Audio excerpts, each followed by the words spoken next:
ভারতের আগরতলায় বাংলাদেশের হাইকমিশনের উপর হামলা।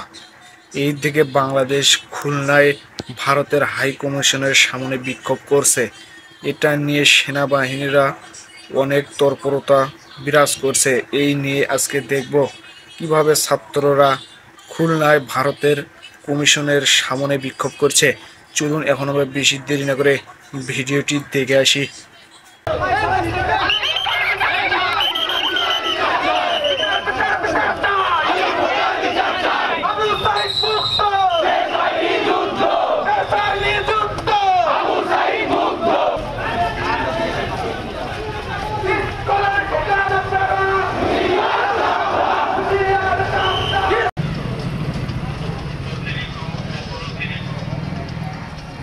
বাংলাদেশের পতাকা কিন্তু তারা তুলেছে এবং কিছু লেগে